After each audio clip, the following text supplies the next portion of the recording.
The discovery of gas in Tanzania in the past 1 decade has sparked a huge interest in the global energy arena.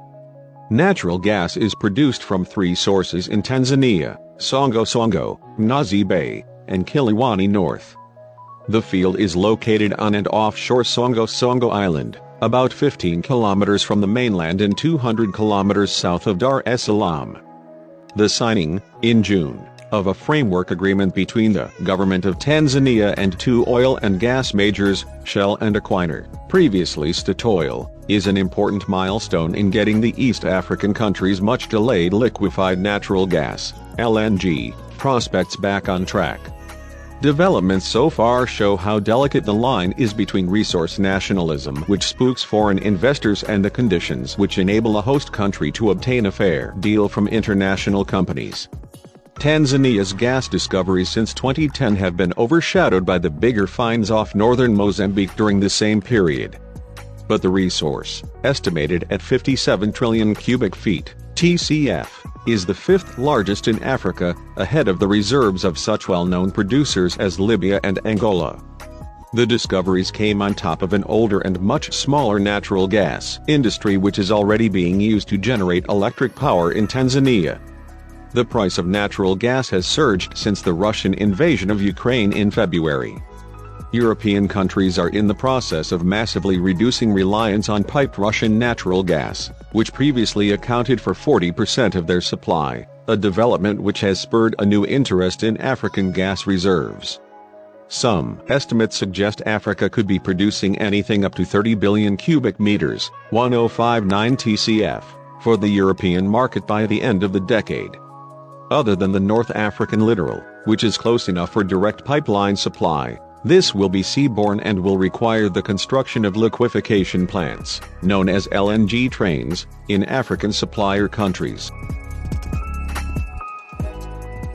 The plan, which has been on the table since 2014, is to build a 2-train 10 million tons per annum, MMTPA, onshore facility at the town of Lindi in Tanzania's southern coastal region.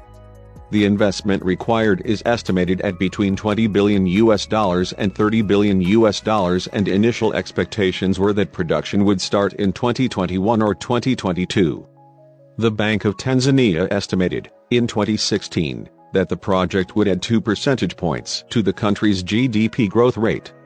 Given the consequences for energy markets of events in the Ukraine in 2022, this would have been excellent timing. But the moment was missed. Tanzania's late 5th president, John Magufuli, elected in December 2015, set out to renegotiate the terms of engagement with foreign companies operating in Tanzania. This brought the blunt-spoken president, nicknamed the bulldozer, into conflict with companies who had originally negotiated sweetheart deals when they entered the jurisdiction. Tanzania, with its history of African socialism, ujamaa, and suspicion of international capital, needed to offer favorable taxation, revenue sharing and ownership guarantees in order to get companies to invest in the first place. President Magufuli sought to overturn these arrangements on the grounds that they worked to the disadvantage of the host country. A battery of laws and decrees enacted in the 2015-17 period saw taxes hiked, a degree of local ownership made compulsory through the Dar es Salaam Stock Exchange, and ongoing interference with the operations and exports of especially international gold miner Barrick.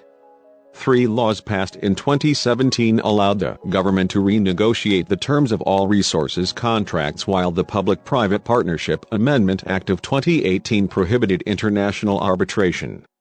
Not only did the national jurisdiction rapidly become less welcoming to foreign companies, but specific engagements, like negotiations over Tanzania's gas industry, became far more fraught.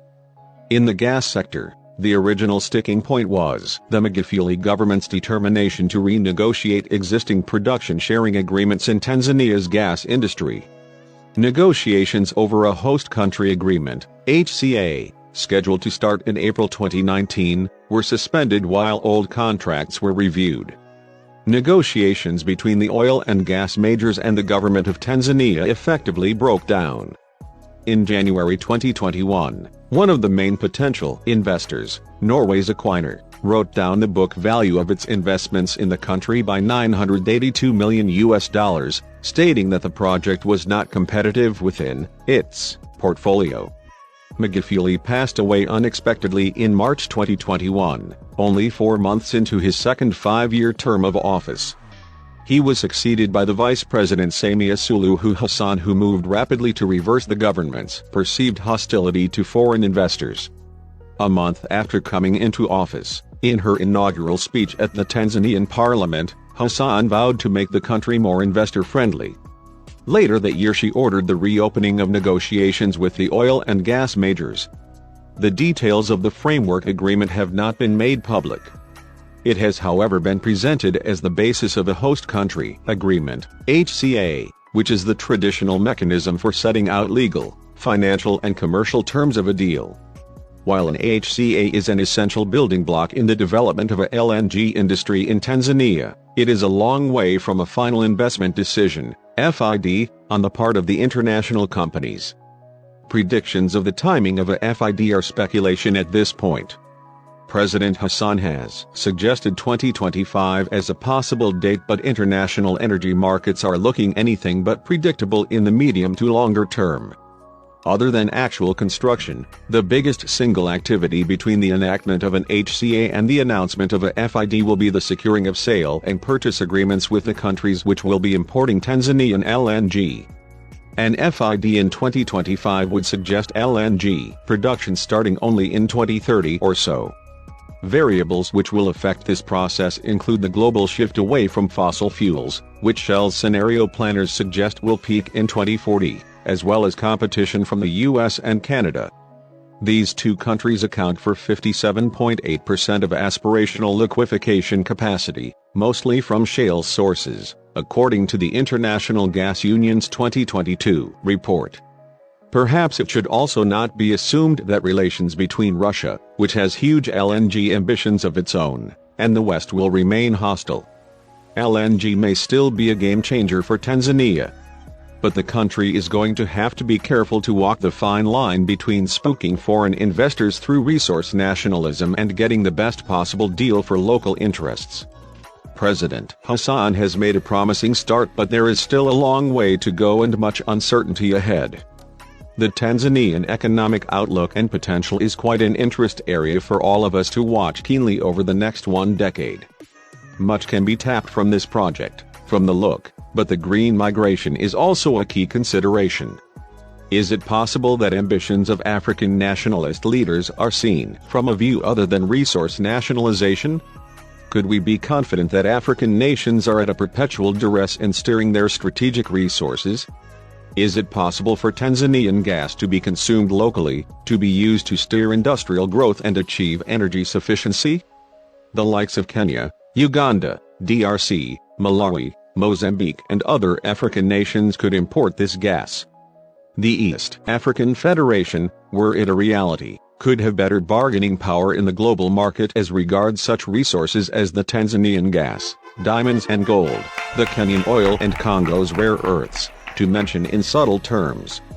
Dear viewers, somebody should get such a debate on the table, and Her Excellency Samoa should chair it, and she should give us her views, of course aided by other regional leaders.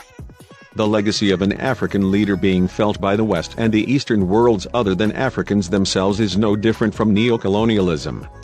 The bottom line is, it is our land, they are our resources, and we have more than a voice, says a random East African. Thanks for watching. Please share a comment in the section below and of course, support us with a subscription and a thumbs up.